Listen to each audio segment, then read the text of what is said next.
This movie sucks. I'm instantly coming out of the gate expressing this because I do not approve of this movie. It frustrates me, it angers me, I turn to a darker shade of blue than Drakon does just thinking about this movie. I wanted to wait until everyone covered this movie when it first dropped. After the hype and conversations died down, I wanted to come back in here and remind you of this tragedy of existence, if you will. I planned on making this video from the very first time I saw the announcement because I knew this would be awful. I bought an orange wig months ago just to prepare, but then Drew Gooden pulled that gag, and to be honest, he did it much better than I ever could. So now I come to you today with anger. This is not anger towards the kids in the movie. Just let me preface that. These are just young actors doing their thing, trying to be successful and live their dreams. They're fine, they're okay, they're good. But this anger is directed to the corporate fart sniffers who thought this was okay. The people who thought it was okay to adapt an incredibly beloved animated cartoon for kids and adapt it into a live action shit show and dumbing it down immensely. Seriously, this movie is so bare bones dry and dumb that it shouldn't even be called Kim Possible. The title of the movie is so unrelated to the actual movie, it's like calling the Titanic Dragon Ball Z. This isn't Kim Possible, it's just a fact. If anything, this is a low-budget TV show spin-off of Spy Kids 4. Just Spy Kids 4.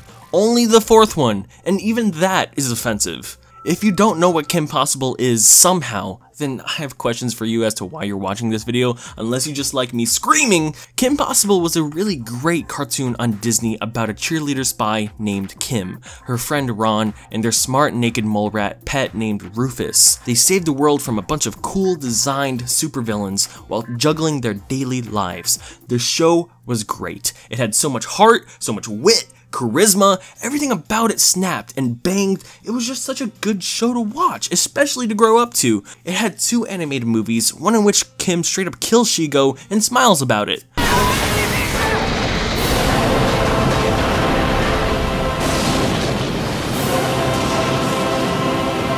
But then it spawned a monstrosity that just came out. Kim Possible is a 2019 fantasy horror drama starring a bunch of kids. And hey, that's a positive. It's actual kids playing kids in school. That's cool, I guess. The movie stars a bunch of actors who try. They try. But they only try in their voices, like the main actor for Drakon. Drakon is one of the most iconic villains in Kim Possible, a blue creepy dude who always lets his anger go to his head. The guy who plays Drakon in the live action movie is just a dude with some blue veins. some blue veins, like you took a fucking Mountain Dew Code Blue over here. Fucking go away. Oh wow, that's totally not stupid or anything. And besides him just looking like an overall tool, the main actor does a semi-good job with the garbage he has provided. Uh-oh. Duck face. Their clothes are so awful and ugly, it's terrible. Like, even my merch would look better on them. Oh, by the way, there's a new merch. You should probably go link in the description and check that out. It's pretty nice merch, really good design. Really like it. I'm really proud of it, so go check that out. But yeah, their clothes sucks, dude. Him and the girl that plays Shigo really try their best in this movie, and they're honestly the only part that wasn't awful. But besides that, everyone here works as a voice actor, and only a voice actor. They try so over the top to recreate the voices of their characters that they always look dubbed when they're not dubbed, if that makes any sense. The only one not trying to make a voice is Kim herself. She's just another girl with red hair. She's just not Kim, no matter what, not even in the voice. Like, just listen to Ron, for example. His voice is superb for Ron. Unstoppable here at Middleton High. Ron, you are not live streaming our first day of school. And we are live.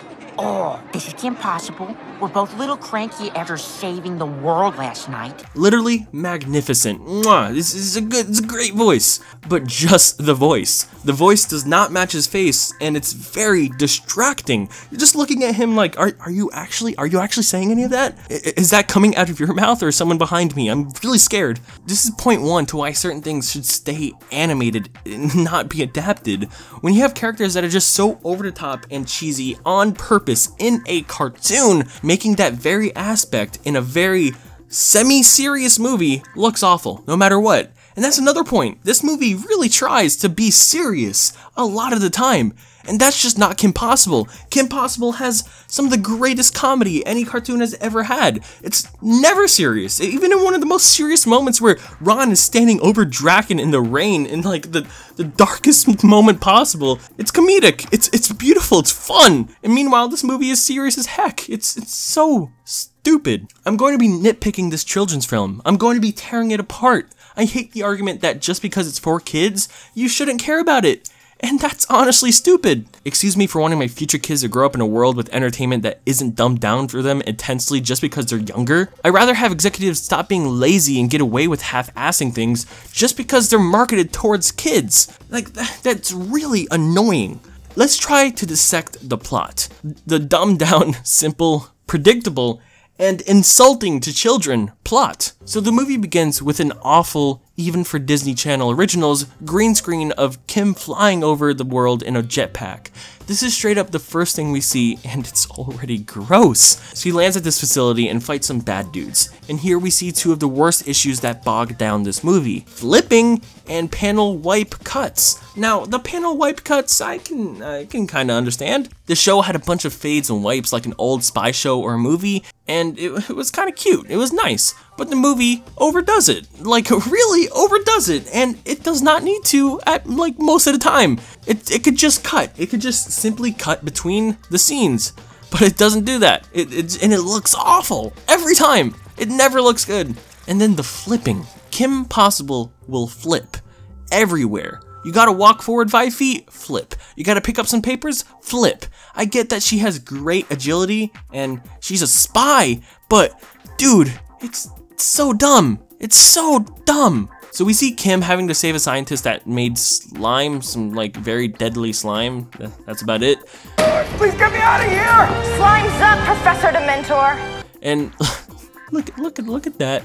She runs in and stops while this man is about to burn alive in a chemical vat. She literally walks inside slowly up to the rail and says, "Hey, you, stop that," instead of actually making haste to save the person about to die. So then they save the day and we get this disgusting shot that leads into the opening song. They do a cover of the iconic opening song from the cartoon and it's alright. It's not awful, but it's definitely not great. We then cut to Kim's house and we see the dad that's from that Conversations with My 3-Year-Old series on YouTube, which I'd like to see. I'm glad to see that he's acting in other things now. You also have the mom from How I Met Your Mother. The mom goes to talk to Kim and here we see her room. And here's another aspect that really annoys me.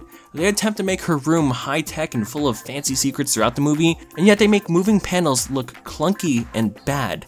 Smart House outdid this, and that's a movie from the 90s, which is also a Disney Channel original. Even iCarly outdid this, and it was like one episode on a lower budget TV show. Another awful high-tech thing they do here is Wade's communicator. You know the classic iconic line, "Call me, bleep me if you want to reach me"? You know, Wade always comes in a dope-looking spy communicator and tells her, "Hey, yo, what?" And she's like, "Hey, yo, what's up, Wade?" It's like, "Hey, I got the sitch for you, bro. We're gonna do some spy stuff today." Well, that's just now a hologram on her necklace, which makes no sense and hurts my brain and would probably confuse a child as well. In the cartoon, we see Wade's cool monitoring room and how he's always helping her with his screens and stuff. There's a camera in his room for Kim to see him, and there's a camera on her devices for, you know, her to see him. The live action movie doesn't have that. In fact, literally in fact, the movie has a weird thing against cameras or lenses. Wade says that Kim's mom is looking very nice today when there is zero way for him to see her whatsoever. Looking swell today, Dr. P. Thank you, Wade. And later in the movie, these dudes attempt to take a selfie together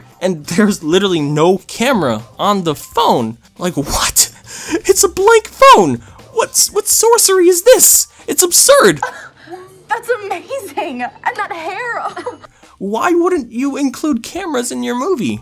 I'm honestly just confused about this aspect. Throughout the movie, just cameras are absent. In a spy movie, in a movie about gadgets, there's no cameras. What? That's like the biggest thing you could have in like a supervillain spy thing.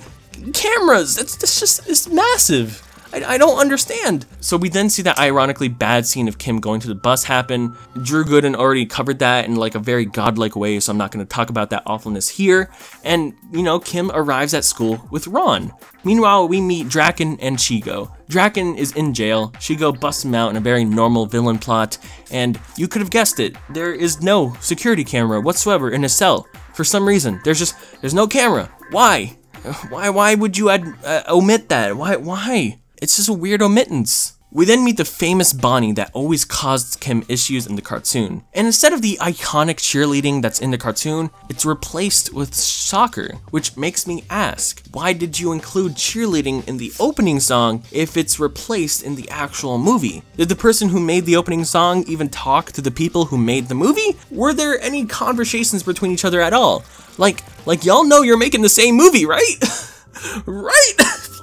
Please tell me you know. Kim then has an issue to get to class on time, so she pulls up a holographic map to see where she has to go, and she then runs on the roof to get there. Of course, she does some flips and looks like she falls through the ground for a moment, but then she gets to class late, teacher's mad, oh well, it happens like 40 times throughout the movie, it's annoying each time. We also meet this girl, Athena, who, spoiler alert, she's a robot! She's a robot in the end of the movie! The first time I saw this, I burst out laughing. Athena is the plot device. She comes in the movie and shows up Kim, doing everything better than her. Even having the phone without a camera, she's that good.